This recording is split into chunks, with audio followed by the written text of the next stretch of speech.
Title: The Lost Boy of Lancaster. In 1998, during a sunny spring afternoon in rural Lancaster County, Pennsylvania, a 7-year-old boy named Benjamin Rowe disappeared without a trace. It was a family reunion on a 200-acre property, surrounded by farmland, woods, and creeks. Dozens of family members were present.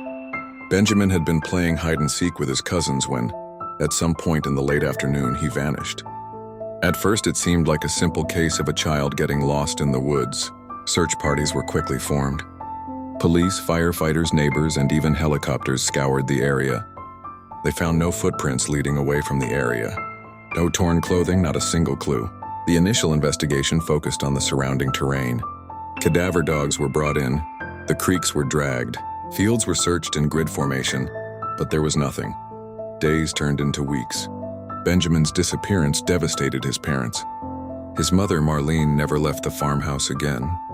His father, Joel, grew distant and eventually left Lancaster altogether.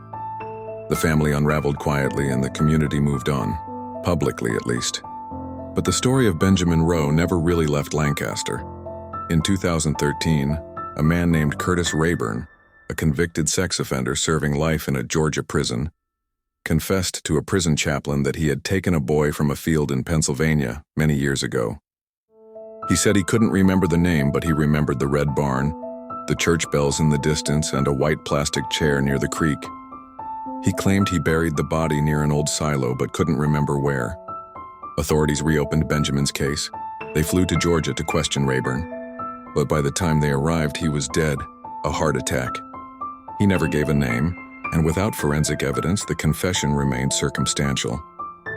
That's when Leah Rowe, Benjamin's cousin, only 8 years old when he disappeared, decided to act. Now a police officer in nearby York County, Leah began reviewing old files. What she found disturbed her. Key witness statements had never been followed up. One uncle, who had left the reunion early that day, gave conflicting accounts of when he saw Benjamin last. A neighbor reported seeing a blue van parked by the edge of the property, a detail that wasn't included in the original reports. Leah now believes someone close to the family knows what really happened. She started a podcast titled Finding Benjamin, which reignited public interest and brought forward new tips. One tipster said they remembered hearing her aunt say years ago, "He was too curious for his own good." To this day, no body has ever been found, no charges filed.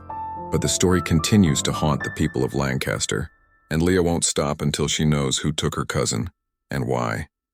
If you have any information about the disappearance of Benjamin Rowe, even if it seems insignificant, contact the Lancaster County Sheriff's Department. After 25 years, the truth still matters, and someone, somewhere knows more than they're saying.